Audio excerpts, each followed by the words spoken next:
കാശ്മീരത്തെ സംഭവം ഞാൻ പറഞ്ഞില്ല. പിന്നെ അമ്മ ഡൽഹി പോയ ടൈമില് അവിടെ എന്താണ് ചരിത്രത്തിലെ ഏറ്റവും വലിയ ഇതേനി എന്താണ് ഓക്സിജൻ മലിനീകരണം, പൊല്യൂഷൻ. അങ്ങനത്തെ ഓരോ പോണോടത്തൊക്കെ അതേമാതിരി എന്തൊക്കെയോ വള്ളിയാണ് മൊത്തം. പോവാൻ പോണേ ഇനി മലേഷ്യ, അവരോടൊന്ന് സൂക്ഷിക്കാൻ പറയണോ, അതാവും നല്ലത്. മലേഷ്യ. ഇനി അവിടെ പോകുമ്പോ നിനക്കൊരു എക്സ്പെക്ടേഷൻ ഉണ്ട്, എന്തോ വരാനുണ്ട്. പക്ഷെ നമ്മൾ അങ്ങനെ പ്രതീക്ഷ വരില്ല. ഞാന് നേപ്പാൾ പോണ ടൈമില് വെസ്റ്റ് ബംഗാൾ ട്രിപ്പാണ് പോയത്.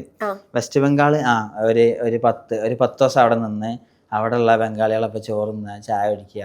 ഈ വെസ്റ്റ് ബംഗാളിൻ്റെ ഒക്കെ മെയിൻ പ്രത്യേകത എന്താ വെച്ചാൽ ഇവരെങ്ങനെ അങ്ങനെ ആയത് വെച്ചാൽ ഞാൻ മനസ്സിലാക്കിയതാ, വാപ്പയും മക്കളും വല്യാപ്പയും എല്ലാവരും കഞ്ചാവ് വലിച്ച് ഇങ്ങനെ നടക്കും. അതാണ് അവിടുത്തെ ഒരു മെയിൻ.